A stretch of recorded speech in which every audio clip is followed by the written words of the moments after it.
Let's mic CM साहब। नमस्कार, let's mic CM साहब में आपका स्वागत है। मैं हूं राखी जैन। बल्लारी फायरिंग घटना की सीबीआई जांच की विपक्ष की मांग पर कर्नाटक के मुख्यमंत्री सिद्धारमैया ने तीखी प्रतिक्रिया दी है। उन्होंने कहा कि भारतीय जनता पार्टी के सदस्यों को सीबीआई जांच की मांग करने का नैतिक अधिकार नहीं है। मुख्यमंत्री ने स्पष्ट किया कि सरकार मामले में कानून के दायरे में आवश्यक कार्रवाई कर रही है और विपक्ष द्वारा उठाई जा रही मांगे राजनीतिक उद्देश्य से प्रेरित हैं। ಬಿಜೆಪಿಯವರು ಮೊದಲು ಹೇಳಲಿ ಅವರು ಯಾವ್ಯಾವ ಕೇಸ್ನ ಸಿಬಿಐ ಕೊಟ್ಟಿದ್ದಾರೆ ಮೊದಲು ಅವರು ಹೇಳಬೇಕು. ಹಿಂದೆ ನಾವು ವಿರೋಧ ಪಕ್ಷದಲ್ಲಿದ್ದಾಗ ಅವರು ಅಧಿಕಾರದಲ್ಲಿದ್ದಾಗ ಯಾವ್ಯಾವ ಕೇಸ್ಗಳನ್ನು ಸಿಬಿಐ ಕೊಟ್ಟಿದ್ದಾರೆ ಯಾವ್ದಾದ್ರು ಕೇಸ್ನ ಮತ್ತೆ ಅವ್ರಿಗೆ ಯಾವ ನೈತಿಕ ಹಕ್ಕಿದೆ ಹೇಳಲಿಕ್ಕೆ? ಅವರು ಅಧಿಕಾರದಲ್ಲಿ ಇದ್ದಾಗ ಕೊಟ್ಟಿದ್ರೆ ಎಲ್ಲ ಕೇಸ್ಗಳು ನಾವು ಡಿಮ್ಯಾಂಡ್ ಮಾಡೋದಲ್ಲ, ಆ ಕೇಸ್ಗಳನ್ನೆಲ್ಲ ಕೊಟ್ಟಿದ್ರೆ ಅವ್ರಿಗೆ ನೈತಿಕತೆ ಇರ್ತಿತ್ತು. ಈಗ ನೈತಿಕತೆ ಇದೆಯಾ? ಯಾವ್ದಾದ್ರು ಒಂದು ಕೇಸು ಕೊಟ್ಟಿರ್ತಕ್ಕಂಥದ್ದು ತೋರಿಸ್ಲಿ. ನಾನು ಚೀಫ್ ಮಿನಿಸ್ಟರ್ ಇರುವಾಗ ಅನೇಕ ಕೇಸ್ಗಳನ್ನ, ಸುಮಾರು 7-8 ಕೇಸ್ಗಳನ್ನ ಸಿಬಿಐ ಕೊಟ್ಟಿದ್ದೀನಿ. ಇವ್ರು ಕೊಟ್ಟಿದ್ದಾರಾ? ಜಾರ್ಜ್ ಕೇಸ್ ಕೊಟ್ಟಿದ್ದೀನಿ, ಲಾಟರಿ ಕೇಸ್ ಕೊಟ್ಟಿದ್ದೀನಿ, ಸೌಜನ್ಯ ಕೇಸ್ ಕೊಟ್ಟಿದ್ದೀನಿ, ಉತ್ತರ ಕನ್ನಡ ಜಿಲ್ಲೆಯಲ್ಲಿ ಕೊಟ್ಟಿದ್ದೀನಿ. ಇವ್ರು ಯಾವ್ದು ಕೊಟ್ಟಿದ್ದಾರೆ?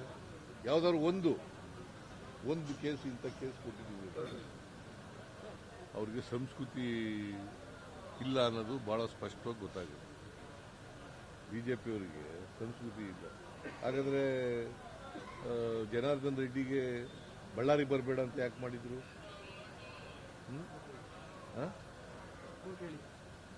ಬಳ್ಳಾರಿ ರಿಪಬ್ಲಿಕ್ ಆಫ್ ಬಳ್ಳಾರಿ ಅಂತ ಮಾಡಿದವರು ಯಾರು ಬರೆದಿದ್ದದು?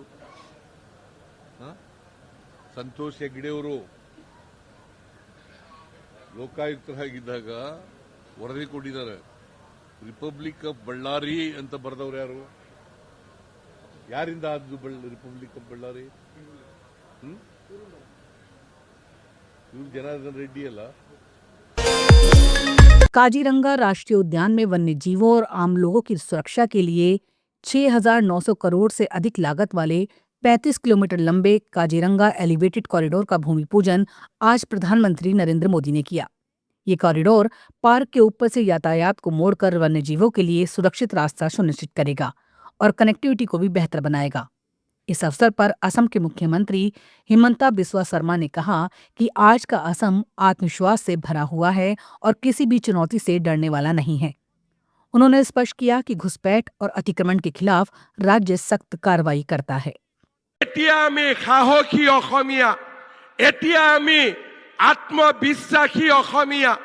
প্ৰধানমন্ত্ৰী ডাঙৰীয়াৰ নেতৃত্বত অসমে সেমি কণ্ডাক্টৰ লাভ কৰিছে। অসমে বাঁহৰ পৰা তেল উৎপাদন কৰিবলৈ শিকিছে আৰু অসমীয়াই আটাইতকৈ ভাৰতৰ ডাঙৰ সাৰ কাৰখানা অসমত প্ৰতিষ্ঠা কৰিবলৈ সাহস কৰিছে।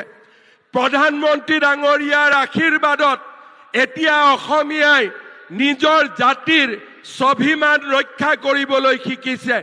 চৰাইদেউক বিশ্ব ঐতিহ্যৰ স্বীকৃতি, অসমীয়া ভাষাক ধ্ৰুপদী ভাষাৰ মৰ্যাদা, লাচিত বৰফুকনৰ সুবিশাল প্ৰতিমূৰ্তি, আজি আমি এটা অটল, অবিচল আৰু আত্মবিশ্বাসী জাতিত পৰিণত হৈছোঁ।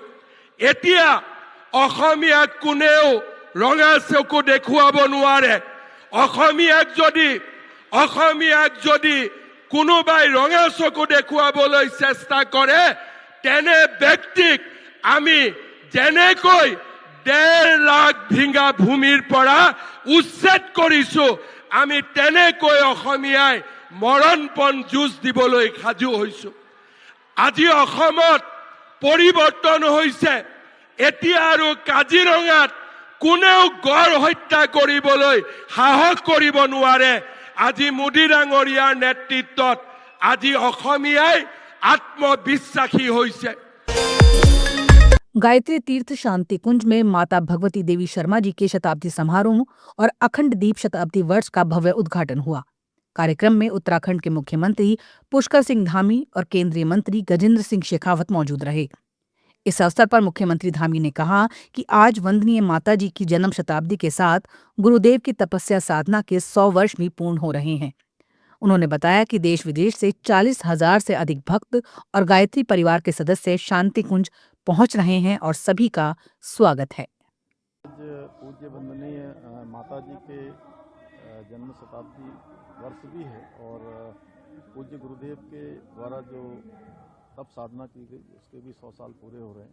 पूरे देश भर के और दुनिया भर के लगभग 40,000 से भी अधिक साधक, भक्तगण, गायत्री परिवार के सदस्यगण यहाँ पहुँच रहे हैं। मैं सभी का देवभूमि उत्तराखंड पधारने पर सबका स्वागत करता हूँ, सबका अभिनंदन करता हूँ और सभी को शुभकामनाएं देता हूँ कि एक ऐसा वेद मंत्र जो हमको मिला है वो हमारे जीवन को आगे बढ़ाने में, जीवन को अच्छे रास्ते में ले जाने के लिए लगातार हमारा मार्गदर्शन करता है, हमें उत्साह देता है, हमारे अंदर ऊर्जा देता है, प्रेरणा देता है।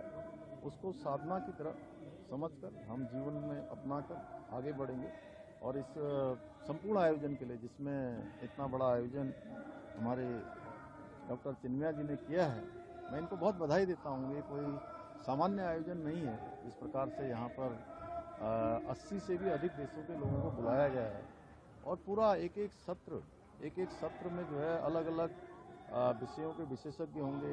देश दुनिया के बड़े बड़े प्रख्यात जो महानुभाव होंगे उनके द्वारा जो विमर्श यहाँ पर किया जाएगा, जो ज्ञान दिया जाएगा या जो बातें की जाएंगी, वो निश्चित रूप से पूरे सनातन के लिए भी, पूरे हमारे भारत के लिए भी बहुत आने वाले समय में एक अमृत का काम करेंगे। मैं सभी को बहुत शुभकामनाएं देता हूँ। साल पूरे हो रहे हैं सर।